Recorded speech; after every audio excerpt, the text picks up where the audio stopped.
Got a very interesting top four here. Sisay versus Tymna, Jeska versus Tivit versus Kinnan. Oh, instant Jewel Lotus into Sisay. Nice. Turn 1 Sisay isn't a bad thing, but it's an interesting table, right? Because this is a table that could turbo off, or we could go into the mid game a bit more. Tymna Jeska is probably the fastest out of the table, and this is a table that can all win turn 2, turn 3. Oswald and a Mem Knight. Okay. There's a lot of actually really interesting things you could turn Mem Knight into. There's a portable hole. If you need the removal, you can, of course, grab that Soul Ring. There's a Soul Guide Lantern here as well, and a Sensei's Divining Top. Having that nice toolbox with you or Oswald makes this start very powerful. A lot of solid options, but Jamaican Dude with quick Esper Sentinel, and then a bird coming out from Satellite. Land, one-drop pass. We're truly playing fair magic here. Speaking of pretty good... Oh, Kinnan. Kinnan is a card that lets Sisay win on turn 3. I believe that was turn 5, yeah. Less rocks to enable it, but still something spooky. Yeah, it looks like it's going to be the Tymna, though. So they are prioritizing the Tymna. Yeah, I mean, you do have two pretty decent attacks here, so don't blame me at all. Not a lot of cards being drawn from this Esper Sentinel either, so all things considered, pretty good. I just don't know how good in this pod. Yeah, going third as well. Not feeling as happy as you might have. Being tapped again. Could this be Remora? A lot of card draw. You were saying that Jamaican Dude didn't have a good enough start. I think Jamaican Dude wanted to prove you wrong there. Yeah, the turn 2 really proved me wrong. Yeah, that's awesome. I don't know, again, how impactful the fish will be. Sisay and Kinnan don't necessarily need to feed it, but I say that, and we do see the Sylvan Library come down regardless. Oh, the Gemstone Caverns. Oh, but Relic of Wood. Started out with something not so good into something very good. Jamaican Dude drawing cards off that. Alright, 4 mana potentially being tapped here.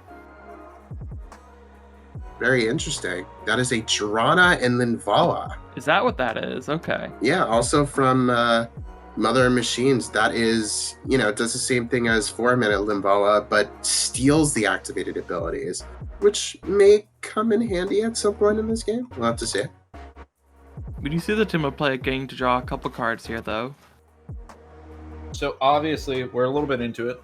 We have a bit of an understanding of the starts. Who you're placing your bets on right now?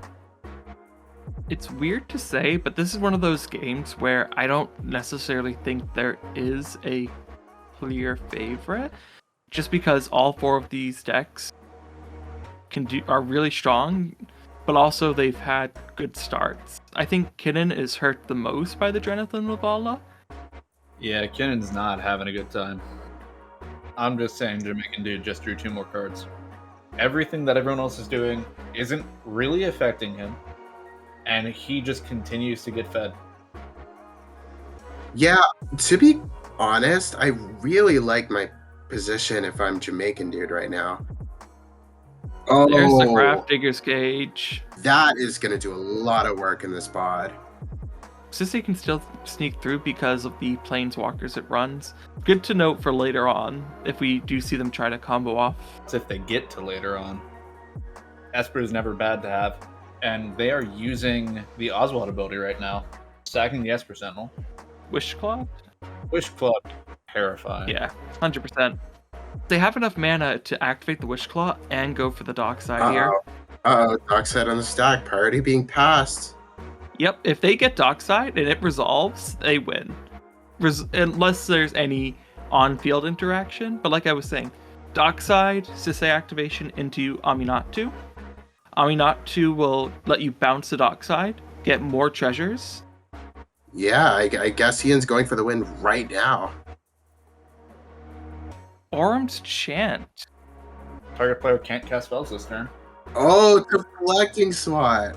Oh, that's scary. Shutting down interaction from someone like Jamaican Dude, perhaps? Who is probably the most likely to have relevant interaction. That is scary. Okay, Jamaican dude, what have you got? You've got a full grip. You've been being fed by that fish. They are choosing to fight over this though with the Flusterstorm. Yeah, let's just turn him on the Swan Song. All right, Ashani, show us the mind break trap. He's really got to hope to draw into those force of will type effects to be able to answer this SWAT now. Because, oh, mind break trap. There it is. So Dockside resolved. Ian went for Sisay activation, and in response, they cast the Orange Chant. It looks like Amanatu, well, presumably is going to be targeting the Dockside with that Flicker ability. We are seeing some action from Satellite, and there's the resculpt. Exiling presumably that Dockside. Oh, that's not good. That's really not good though. Yeah, with that Orange Chant, looks like there's nothing you can do but put that Dockside into exile, which, in my experience, is the last place you want it. Now you lose the Dockside, and that's unfortunate. And there is no way to stop that. At least not from Comedian, and I hope no one else does. Here's the potential draw 3 from the Tymna Jeska. 5 mana, so, there's one thing I can think of you can do with 5 mana. Can't go wrong with that, Nuz. And a lot of the interaction, I'm sure, has already been used, so really good window for whoever tries to go for it next. Not bad by any means. It's not the only Adnaz list either, as Tivit, running a very streamlined deck, running Adnaz and not joking around with any of the fluff. I mean, the deck is titled Hippie Grixis, which pretty much shows exactly what the plan is with this. Very much running the good stuff of Esper. And Esper has a lot of good stuff that it can do. And then you also have a 1-card win combo in the command zone with Tivit. And while you may not have used Tivit as much as other Tivit decks, you still run Urza as a way to turn all of those things into rocks. I will say, though, looking at Jamaican's turn, regardless of what happens here, even if the worst thing that happens on Jamaican Dude's turn for him is he casts Tivit. When the worst thing that can happen for you on a turn is a 6/6 flyer that does Tivit things, not bad. Here comes the Sphinx. I'm listening in a little bit on the table, and based off of the sounds, I don't think Ian's the most happy with the situation, which is understandable. No. I mean, you had a win that got stopped really hard, so you're feeling it. I would be surprised if we don't see the Oko this turn, though. Satellite opting to hold up interaction. Counting mana. There's the mana counting. You never love to see it if you're sitting across the table. Players calling it a Mexican standoff. Yeah, I mean, I wouldn't go that far. There's a player who's definitely benefiting the most from anything that's happening right now, and his name is Jamaican Dude. Suck. She with the imposter. Okay. Could that be a Tivit? Yep, that is the Tivit. We're seeing that treasure count go up. Voting 2 for treasures, and then waiting for the rest of the table. When you have a pot of players of this caliber, I mean... Yeah, there's a reason he got to top 4. All these players. A lot of skill we've been seeing today, so... A lot of really tight gameplay here. Every decision like this is crucial. Jeska's just one good card away, though, from just going for it, right? Yeah, I mean, they've been sculpting their hand, but... Oh! Alright, looks like it's their time. We are seeing a response of some kind from Kinnan. Offer. I mean, that's the best counter you can see right now if you're the Tymna Jeska player. You know, if you squint really hard, that's technically a ritual. I mean, kind of like... A lot of this right now just feels like a game of chicken. We are seeing the attacks drawing cards off of the Tymna. Yeah, getting that Tymna draw in a situation like this, yeah, absolutely worth it. Yeah, probably hoping to draw into something that can back up that win they want to go for this turn. Seeing the Imseal after Jeska draw. Oh, oh! And you know what the fun part is? He knew what he was going to draw. He told him not to. Wow. Yeah, I mean, at this point, you were warned. There's the march, though. Targeting Oppo. That was one of the possibilities to stop the time save combos, but instead it's being used to get rid of the opposition agent. Okay. Really? Wow. Imperial Seal him just passing after removing the Oppo. I don't know. I think that is kind of leaving it wide open for Jamaican Dude, unless you have something really good that you could do here. Let's see if they end up going for it, or if they believe the threats.